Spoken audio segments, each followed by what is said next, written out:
Raw na umusad pa ang panibagong reklamo laban kay VP Sara habang expected na rin daw ang pagbasura sa impeachment complaint laban kay PBBM. Ayon yan kay Congressman Eli San Fernando. Anya, pansariling interes lang kasi ang iniisip ng mga kapwa kongresista. Narito ang Agenda Weekend Report ni Isaiah Mirafuentes ng Abante. Pero bago po mangyari ang mga ganyang klaseng usapan, ulitin lang po natin mga kababayan, baka naman pwede mag-subscribe na po kayo kasi sa mga nanonood, 52% hindi nakasubscribe. Pero alam nyo nakita ko yung statistics medyo umaangat na po ito. Marami na po ang nanonood na nakasubscribe. Pero kung maaari pa, yung iba pa, yung remaining na nanonood, baka naman pwede tayo mag-subscribe. Okay, ito na nga. Sa 2028 national elections na nakatuon ng pansin ng ilang mga mambabatas. Ito ang pananaw ni Kamanggagawa Party List Representative Eli San Fernando. Kaya anya, naniniwala siya na hindi lulusot sa plenaryo ng Kamara ang impeachment complaint laban kay Vice President Sara Duterte. I'm not a member of the Committee on Justice, but tingin ko lulusot yan sa Committee on Justice at aabot sa plenaryo yan. Pero pagdating sa plenaryo, ang aking tansya ay hindi makakakuha yan ng 1/3 na support. Hindi ho ito Duterte supporter di ba? Kita nyo naman dati, binanatan ko pa ito. Hindi ho ito Duterte supporter. Sa matter of fact, may mga hirit to against VP Sara Duterte. Pero nare-realize niya na tangina, mukhang malabo na. Suporta mula sa members of the House. Dahil lahat ay nag-iisip na ng kanilang mga political career sa 2028. May mga nag-iisip na niyan. At yung iba ay marahil na nawalan ng amor o hindi na naging ganun kataas yung kumpiyansa. Kung pagbabasihan daw kasi ang naging takbo ng articles of impeachment laban kay VP Sara noong nakaraang taon na bypass umano nito ang committee deliberation at agad inakyat sa Senado ang impeachment complaint matapos itong makakuha ng 1/3 na boto mula sa mga mambabatas. Pero para naman kay San Fernando, hindi nakataka-taka ang naging pagbasura ng Committee on Justice ng Kamara sa impeachment complaint laban kay Pangulong Bongbong Marcos Jr. Dahil anya, wala talagang balak ang mga mambabatas na paggalawin ito at sumailalim pa sa impeachment trial. Kung ang climate o ang politika sa loob ng House is dinidim niya na ma-impeach yan. At kahit naman gaano katibay yung mga ebidensya, kung ayaw ng mga kaalyado na umusad yan, hindi talaga uusad yan. Yun yung nature ng impeachment process. Tinawag din niyang drama at ingay lang ang mga impeachment complaint na inihangin sa Kamara dahil ang lahat ng ito ay para lang daw sa politika at pansariling interes. Nakakalungkot lang kasi dahil dito sa usapin ng politika, naiiwanan din yung iba pang mahalagang trabaho ng Kongreso. At yun yung mga Alam mo, kasi yan ang una mong birahin. Ikaw may pabira-bira ka pa kay Bato na nagtatago dati. O una mong birahin, yung sarili mong lungga, yung sarili mong bahay. Hindi totoo. Alam mo, sabi ko sa inyo, okay ako sa pinaglalaban nito. Honestly gustong-gusto ko yung pinaglalaban nito tungkol sa mga manggagawa. I think that's the only solution para mawala at mabawasan ng traffic sa Pilipinas. Sino ba naman ang gusto, sa Metro Manila, sino ba naman ang gusto from Cavite ka pa, from Bulacan ka pa, pupunta ka pa ng Manila para lang magtrabaho? Ayaw mo yun Di ba? Kaya lang, no choice ka. Kasi nga, merong provincial rate. Kung taga doon ka, probinsya ka, talaga mapipilitan ka pumunta dito. Sana kung katulad sa Japan na kahit probinsya ka, madali makapunta sa syudad dahil nasa tren. Diba? Sa ibang bansa, sa China, ganyan din. Sa iba't ibang bansa, puro ganyan. Sa atin, walang ganun Kinurap, binulsan Diba? So ibig ko lang sabihin po mga kababayan, maganda ang sinasabi nito pagdating sa provincial rate. Kasi ang pinaglalaban niya talaga yung provincial rate Yung dapat pareho ng Manila. Kaya lang, wala makuha ang bilang dyan sa, alam mo naman, bilang-bilang dyan sa Kamara marami dyan, mga bata na mga oligark. So, hindi papayag ang mga oligark dyan. Kasi ang mga oligark, ang ginagawa nila, pansinin ninyo, bakit ang mga factory nasa probinsya? Aside from, syempre, yung mga truck, pero karamihan talaga nasa probinsya. Kasi doon, mura ang labor. Libo-libo ang kanilang mga tao sa factory. Malaki ang mababawa sa labor. Tapos, isa lang ang mabiyahe papunta ng Metro Manila para dalhin yung produkto nila. Diba? So, okay sana to. Kaya lang, may mga party talaga to na bumabanat pa dito kay VP Sara Duterte. Pero yet, naiintindihan niya na yung mga politika ay, nasa dugo na yan ng mga congressman. Kaya nga sabi ko sa'yo, Eli, makinig ka. Bago mo tumawid ng ethics kasi yun Bago ka tumawid doon sa Senado, punahin mo muna yung mga kasamahan mo. Hanggang ngayon, di mo pa hinahanap si Romualdez Hanapin mo naman. Si Bato, hanap ka ng hanap. Si Romualdez, di mo hinahanap. At ganun. gawa ng mga meaningful ng mga batas. We are missing the bigger picture. At yun, yung mga Pilipino at mga manggagawa mismo, wala namang pakialam sa impeachment. Samantala sa Lunes, inaasahang ipipresenta sa plenaryo ng Kamara ang naging pagbasura sa impeachment complaint laban kay PBBM upang kanilang mapag-aralan. Inaabangan naman ngayon kung uusad ba ang impeachment complaint laban kay VP Sara. Para sa Agenda, Isaiah Mirafuentes, Abante. Ayun. Ito pa Papanoorin natin to, grabe ito. Yung pinakamagaling na political analyst. Na lahat ng kandidato nila shoot sa inodoro. Zoom na po natin ang numero unong political heckler ng Pilipinas, pero numero uno din tong political analyst Kahit sinasabihan siya ng iba na hindi yan may mga mayayabang na nagsasabi na si Ronald Llamas hindi yan political analyst.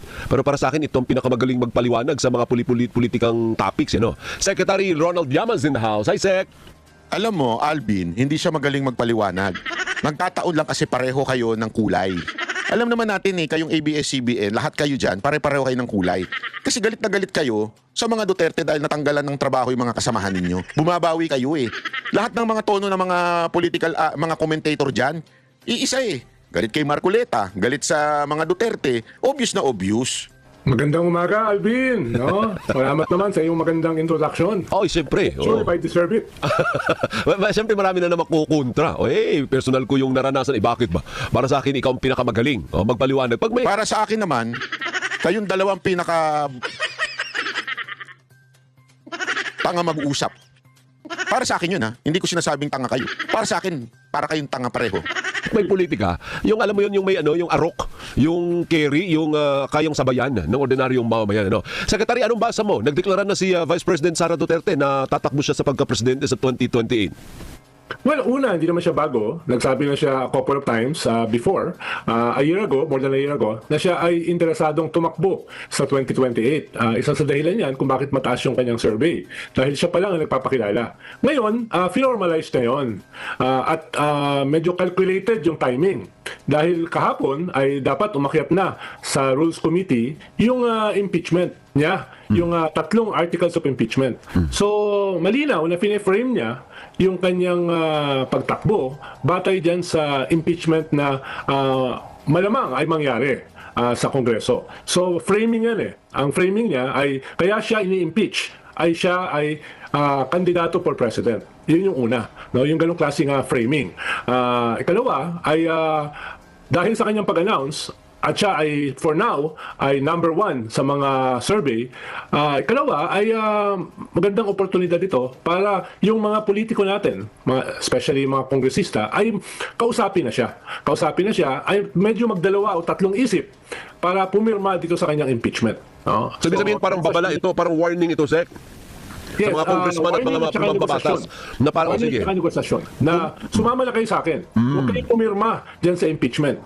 Tatakbo akong presidente at kung ako'y manalo, ay delikado ang inyong posisyon. Katlo ay, katulad ng sinabi ko kanina, makakatulong ito para magkaroon siya ng bump sa survey. Na finormalize na niya yung kanyang pagtakbo. So malamang, yung susunod na survey, inaasahan niya na siya ay magkakaroon ng bump dito. Dahil, alam naman niya ng mga survey firms ikaw ay magkakaroon ng pagtaas o bump kung i-announce mo na ikaw ay tatakbo. No? So yun yung tatlong dahilan. Tingin ko in terms of framing para dito sa kanyang kandidatura. So yan ba'y magkakaroon ng epekto sa mga mambabatas naman, sa mga congressmen specifically, para hindi magtagumpay ang impeachment laban sa kanya? Posible, dahil just a few months ago, ay may mga tao na siya na kumakausap sa mga kongresista na all is forgiven, all is forgotten. Yung inyong mga banat sa akin nitong nakaraang mga taon, especially last year, yung pagpirma nyo sa impeachment last year, marami yun. Kailan niya sinabi yan? Napakasinungaling nito. Alam mo, ilang beses na ito nag-quote ng mali-mali. Ano, may problema ba sa tenga tong si Llamas? May problema na nga sa ngipin, may problema pa sa tenga. Parang wala naman ata ako narinig na ganun. O ini-imply si BP Sara Duterte na all are forgiven. Halatang hindi kilala si BP Sara Duterte. Sorry halatang hindi mo kilala yun. Alvin, mga 260 yung pumirma. Ay makakalimutan ko na at forgiven na yan kung hindi kayo pipirma sa impeachment ngayon. Oh. So may ganong hugot. Sinong emisaryo niya? Well, kung sino-sinong mga galing sa mga isang religious group, no? At Chismis. Putang ina, chismis lang pala. Chismis lang pala, be. Siyempre, yung kanyang mga usual suspects, yung mga minions niya na kumakausap dito sa mga kongresista at saka sa mga politiko. Pero siyempre, dahil 2.5 years pa yung gobyerno, sila naman yung may counter pressure. dito sa mga kongresista, no? Kahit sabihin natin na for example may separation yung executive at saka yung kongreso, dalawang co-equal bodies, in the real world may pressure yon na ituloy ang impeachment. Lalo na sinabi nga ni Secretary Claire Castro, Undersecretary Claire Castro, na na wala nang intensyon yung presidente na hadlangan ang impeachment. Medyo political statement yon. Sinabi nga last year. Opo. So sa anong basa mo? Matutuloy pa rin yung may impeach pa ulit siya sa House o mukhang malabo na with the announcement yesterday? Well, tingin ko sa Justice Committee papasayan in form and substance itong impeachment ni Vice President Sara. Tingin ko sa plenary, Kongreso, may tsansa na yan ay pumasa. Hindi yung 260 na pumirma last year, pero yung 1/3, yung 105, 106, tingin ko yun ay kayang maabot. At doon siya kinakabahan. Kaya piniframe niya ito, dinidikit niya sa impeachment. At ikatlo, sa Senado, tingin ko doon yung major battle. Dahil doon kasi kinakailangan 2/3 eh. Yeah. Kaya tingin ko doon medyo intense ang negosasyon. Ang sinasabi ng mga senador ay walang kinalaman yung dynamics sa Senado dito sa impeachment, no? Pero in the real world, again, ay medyo hindi totoo 'yon, no? Halimbawa, posible na mga miyembro ng minority ay kinakausap na para dyan sa impeachment, no? Siyempre, quid pro quo yan. Ano ba ang iyong pressure point? Ano ba ang iyong gusto? Kaya magugulat ka, medyo in spite dun sa napakaraming expose, napakaraming testigo, napakaraming state witness laban sa mga ilang senador, ay parang wala pang nangyayari. Doon Boring mo? Totoo naman eh. Ang boring niya eh. Di ba? Tapos magaling daw na political analyst yan, hayop. Hindi kasi sabi ni Alvin, yung host, sabi, kahit daw talagang napapaliwanag sa masang-masa, walang manunood dyan. Sasabihin ko na sa'yo, walang manunood dyan. Una, ang bobo na ng analogy niya. Galing pa sa chismis. Tapos, halatang yung kulay niya, dugot, balat ng mga dilawan. Walang manunood dyan. Kayo lang nanonood eh. Totoo lang, kayo lang nanonood. Oh, isa pa, ito pa. Hindi. Sorry. Ito. Zoom na po natin. Ay, sorry, di pala. Sorry. Sorry naman. Oh, ito. At kaugnay po sa ikaapat na Yan. impeachment complaint na inihain laban kay Vice President Sara Duterte at iba pang issue, kausapin Apat po na. natin si House Justice Committee Chairperson at Batangas 2nd District Representative Jervil Luistro. Magandang umaga at welcome po sa Balitang Hali, ma'am.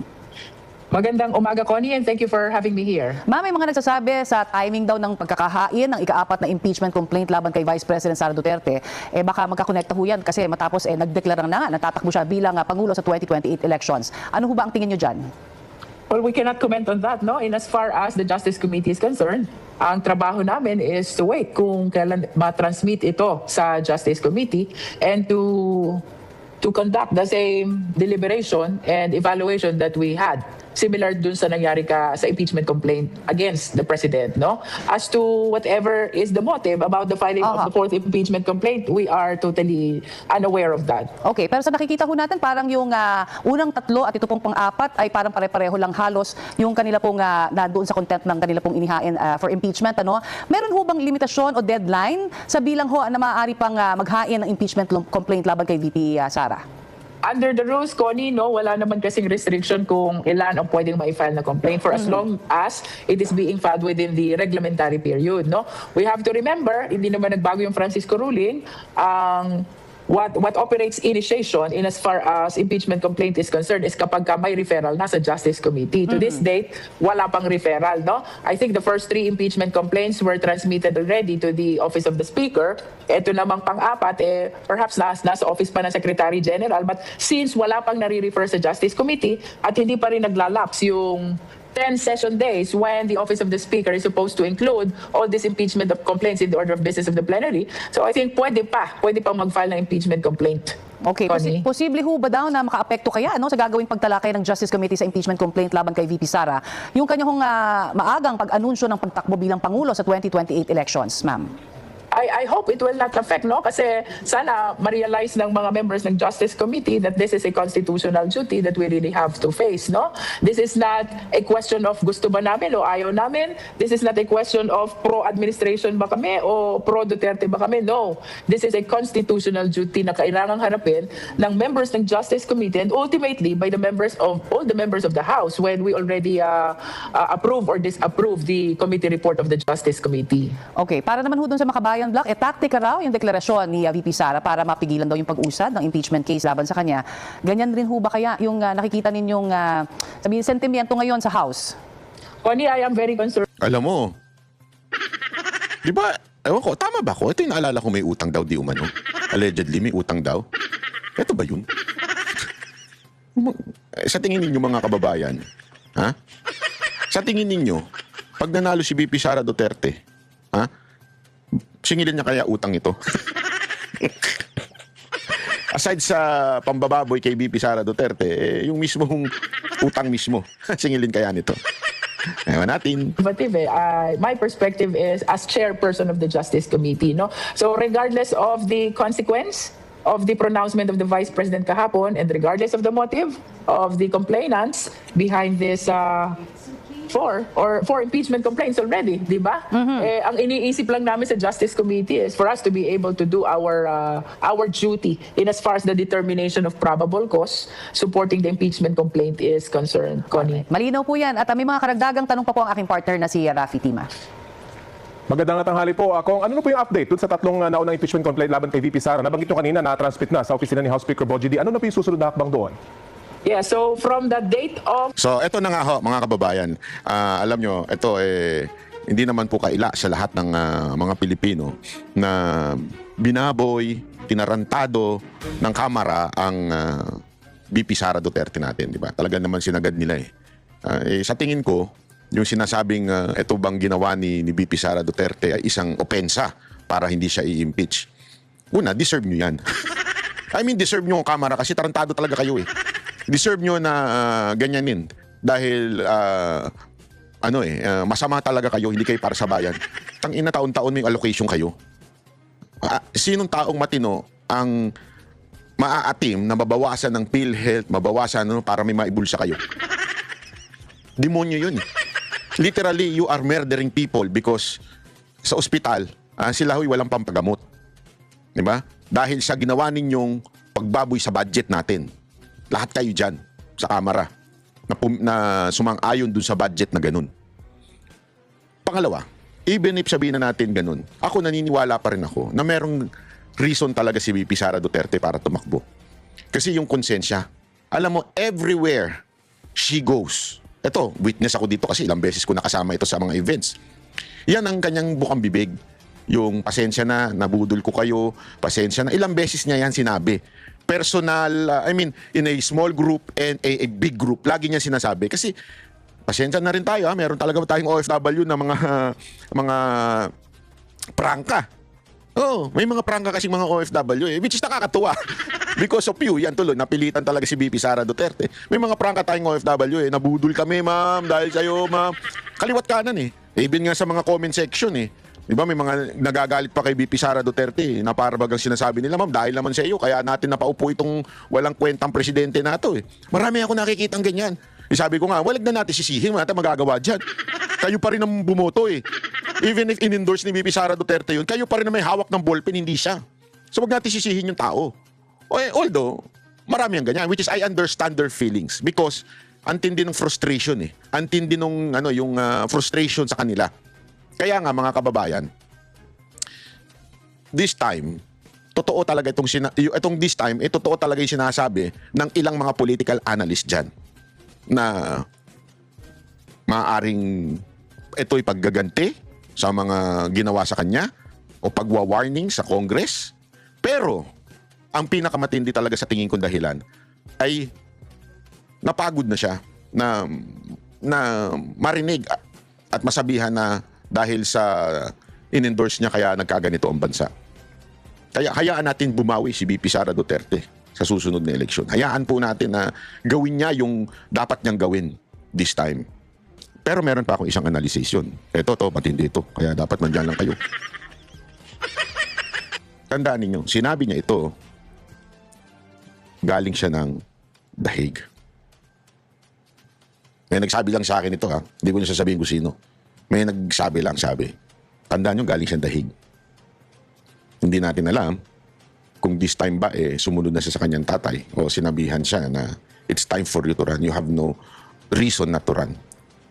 It is your responsibility to run.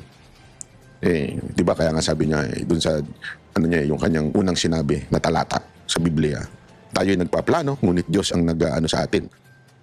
Maaaring sinabi ng kanyang tatay na kita mo sa lahat ng nangyari.